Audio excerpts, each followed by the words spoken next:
Hey everyone. You know, I think something a lot of us experience and maybe even get a little frustrated with is, well, weight gain, you know, as we get a little older. Yeah. Like you're working out, you think you're eating right, Huh. but the scale just won't budge like it used to. So today, let's deep dive into why that happens and what we can do about it. Sounds good. We're looking at this article, Reclaiming Your Balance. That's the title.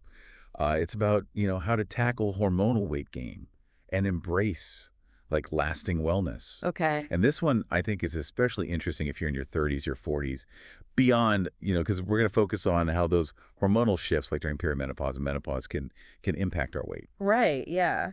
It is pretty fascinating how much our hormones actually influence our bodies, And like Hmm. when estrogen levels decline just naturally as we age, it triggers this whole cascade of effects. Really? And one of the most noticeable definitely is increased fat storage, Oh, okay. especially around the midsection. Oh no. Yeah, and to make things harder, it also it can slow down your metabolism. Ugh. Okay, so it's not just in our heads. Like our bodies really are working against us in some ways. Yeah, in a way. But the good news is if we understand the science behind it all, Yeah, we can make better choices, more informed choices. right. This article we're looking at, it outlines 6 key strategies we can use to combat these hormonal effects. Okay. I learned some things I wasn't expecting, honestly. Okay, good. I like that. So it's not just for, people who are like learning this for the first time. Even if you think you know this stuff, this article can help. Definitely, yeah. And there's a study from the Journal of Clinical Endocrinology and Metabolism. Mm-hmm. It highlights how big these hormonal changes can actually be. And it's not just about, weight gain. Yeah, It also impacts energy levels, which I'm sure a lot of people listening to this can relate to. totally. Like feeling more tired, more sluggish. Yeah. That might be hormones. Yeah, that makes sense. Okay, so let's get into these 6 strategies. Okay. Consider this your roadmap, Okay. all right, to reclaiming your balance. I like that. We're going to talk about protein and fiber, Mhm. movement, stress management, sleep supplements, and support and self-compassion. Lots to go. We've got a lot to cover. Yeah. All right, protein and fiber. We hear this all the time. We Mhm. know they're important, Right. but like, why are they especially important during like these hormonal changes we're talking about? Well, think about it this way. As we age, we naturally start to lose muscle mass. Like Right. it's gradual, but it's happening. Okay. And muscle is a metabolic powerhouse. Okay. It burns more calories even when we're just resting. Okay. So to counteract that natural muscle loss, we have to make sure we're getting enough protein. Okay. It supports muscle maintenance and growth. Oh. Protein is kind of like the building blocks, to keep those calorie-burning muscles going. Okay. So it's like our secret weapon Yeah, to keep the metabolism fired up. exactly. What about fiber? How does that fit in? Well, fiber's amazing for a few reasons. First, it helps you feel full and satisfied. Hmm. So it's a game changer when those, like afternoon cravings hit. Yes. When you're suddenly starving and you could eat anything. Okay. It prevents those big blood sugar spikes and crashes Yeah. that send you, running for the cookie jar. Got it. You know. So we're talking lean meats, Mhm. fish, beans, lentils, whole grains, all that good stuff. Yes, all the good stuff. It's not just what we eat, though, right? Right. It's about how we move our bodies. Absolutely. And I know some people listening are probably like groaning at the thought of exercise. Yeah. But hear me out. It doesn't have to be like super intense or time consuming to be effective. Okay. Even moderate activity can make a big difference, especially with all these hormonal changes we've been talking about. Yeah, there's a study in the journal Menopause. Oh, Yeah, and researchers found that resistance training like really helped postmenopausal women, even the women who were new to exercise. wow. What's so interesting about that is building muscle, even a little bit, can actually help boost your metabolism. Okay. It's like giving your body a metabolic makeover. I like that. So, like, even things like body weight exercises, using resistance bands, Mhm. or lifting some light dumbbells, like a couple times a week, Yeah. can be really, really impactful. So we don't have to become marathon runners or anything like that, Yeah, no. which is good news. Definitely good news. And it's not just about those like intense workouts, right? Right. Even gentler activities like walking or stretching or yoga, Yes. those can also help. Exactly. These are fantastic for both like our physical and our mental well-being. Okay. They help manage that stress hormone, cortisol. Oh, yeah? which we'll talk about more later, but cortisol is a big factor when it comes to hormonal weight gain. So finding ways to manage your stress through movement, it's really key. Speaking of stress, I think it's safe to say that life in our 30s and Oh, 40s yeah. can be pretty darn Yeah. stressful. Between work and family, all the things life throws at us, Yeah. it can feel like we're constantly on edge. Right? And, it turns out that chronic stress, that can really mess with our bodies. Yeah, it really can. When we're constantly stressed, our bodies pump out cortisol. And Right. while cortisol is like essential, for survival, Mm. like helps us respond to threats. Right. When it's chronically elevated, it leads to like a ton of problems, including weight gain, especially around the belly.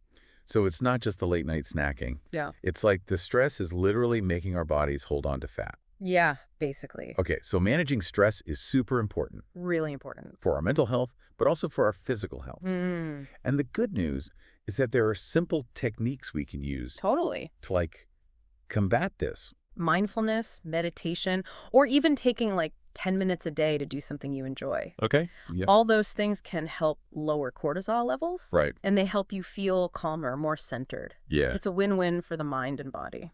All right, so we've talked about protein and fiber, movement, stress management. Those are all big pieces of the puzzle here when Yeah. we're talking about reclaiming our balance. Right. But let's talk about something that's often overlooked, and that's sleep. Oh, yeah. We know we should be getting enough, Mm-hmm. but how does it actually tie in to hormonal weight gain?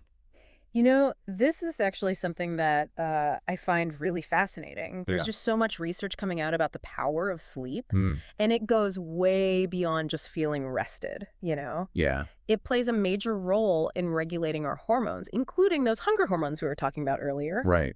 We can't pour from an empty cup. Right. And when we're sleep deprived, Yeah. our bodies just don't work right. There's a study, this one's in Sleep Medicine Reviews, Okay. and it found that when we don't sleep enough, our hunger hormones get all messed up. Yes, exactly. Yeah. Ghrelin, that's the hormone that says, like, I'm hungry. Right. It increases, while leptin, which says I'm full, it decreases. So you just feel more hungry, Yeah. and it takes even more food to feel satisfied. It's a recipe for disaster. Pretty much, yeah. So basically, not getting enough sleep, it's like we're setting ourselves up for this Yeah. hormonal hunger roller coaster. Exactly, and we really don't want that, especially on top of all the other hormonal stuff going on. Definitely not. So prioritizing 7 to 8 hours of good sleep a night becomes even more crucial during this time. It's not just about beauty sleep. It's really about giving our bodies a chance to reset, repair, and rebalance those hormones. Okay, so it's really important, and there are so many simple things we can do to improve our sleep. Like a calming bedtime routine, Yeah. limiting screen time before bed, Yeah. create a cool, dark space to sleep in. Mm-hmm. Treat sleep like the superpower it is. So before we move on to supplements, Okay. let's just pause for a sec. What's resonating with you so far? Yeah, good question. What's feeling really relevant to your own experience? Anything surprising? Or something you think you can use? Take a moment to think about that. And we'll be back in a moment to talk about the rest of the strategies to reclaim your balance. Okay, so supplements. I know a lot of people are curious about those, especially when we're thinking about managing hormonal changes in weight. Yeah. What should we keep in mind here? Well, first of all, it's super important to remember that supplements aren't some kind of magic bullet, Right. and they're definitely not one size fits all. Right. You always want to talk to your doctor Yeah. before starting anything new, especially with hormones. Yeah, that makes sense. They can help you figure out what's, actually right for you. Right, so personalized care. Exactly. Super important. But it is interesting how often these hormonal imbalances can go hand in hand with actually being deficient in some nutrients. Absolutely. And there are some common supplements that, they might help, Right. support hormonal balance and just your well-being in general. Okay. Vitamin D, for example. Okay. A lot of us don't get enough, especially as we get older. Right. And studies have shown it can actually play a role in managing weight. Interesting. I've also heard that magnesium Oh, yeah. can be good for sleep and stress, Yes. which, those are both tied to hormonal balance, right? Totally. Magnesium is like this powerhouse. Okay. It's involved in so many processes in the body. Wow. And getting enough can be super helpful when you're stressed because it can really help calm the nervous system. Okay, so it's It like lets you relax. relax. Yeah, we need that. What about omega-3 fatty acids? Oh, yeah, those are always getting a lot of attention. They are. Omega-3s are essential fatty acids, meaning our bodies can't make them, so we have to get them from our diet or from supplements. Okay. And they're known for helping with inflammation, Mm-hmm. which is, good for overall health and can help with hormonal balance too. Okay, so it sounds like these supplements can, like, play a supporting role. Exactly. But working with, like, a health professional Yes, definitely. to figure out what's right for you individually, Mm-hmm. that's really key. It is. Now, I know for some women, if they're dealing with, like, more severe symptoms, they might be thinking about hormone replacement therapy. Right, HRT. And it's important to understand the difference between traditional HRT and bioidentical hormone replacement therapy, Okay. which is BHRT. Okay. So BHRT uses hormones that are like chemically identical to the ones our bodies make naturally. So it's a more natural approach. Exactly. Yeah. But again, this is definitely something to talk to your doctor about. Yeah. You can figure out if it's right for you. Definitely. Okay, so this last strategy, I'm really excited to talk about this. Okay. It's support and self-compassion. Oh, I love that. We've talked about, like, all the science behind hormones and all the practical stuff we can do. Yeah. But I think it's also really important to, like, talk about the emotional side of this. Oh, for sure. This isn't just about like the number on the scale. Right. It's how we feel in our bodies, Yeah. our energy levels, our confidence, our overall sense of well-being. Exactly. And that emotional part can be tough, It can. especially when you're feeling frustrated or overwhelmed. Absolutely. Yeah. And I think this journey can sometimes feel really isolating. Yeah. Like, you might think you're the only one going through it, Right. but you're not alone at all. Absolutely not. So many women experience these hormonal shifts, Yeah. and it's just so important to reach out for support. It is, yeah. Support systems are huge. It's huge. Whether it's, like, talking to friends and family or finding, like, online communities or support groups. Yeah. Specifically for women who are, dealing with these changes. Right. Sharing those experiences and knowledge can be really powerful. It can be. And also, don't underestimate the power of, like, working with a wellness coach or a therapist Oh, yeah. who, like, specializes in this stuff. Right. Hormonal health and weight management. Absolutely. They can give you that personalized guidance, Mm-hmm. help you navigate the challenges, celebrate your successes. And remember, this is your journey. It's unique to you, and there's no right or wrong way to approach it. That's so important.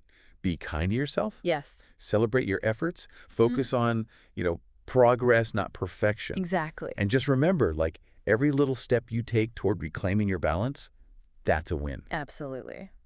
Now, I know we've covered a lot. We have. Might feel like a lot to take in. Yeah. So what's one thing from this deep dive that's really resonated with you? Yeah. What's, like, a small step you can take, like today even, to start reclaiming your balance? Maybe swap that sugary afternoon snack Yeah. for some almonds and a piece of fruit, Mm-hmm. or take a 10-minute walk at lunch. Yeah, something small. Even small changes can have a big impact over time. Absolutely.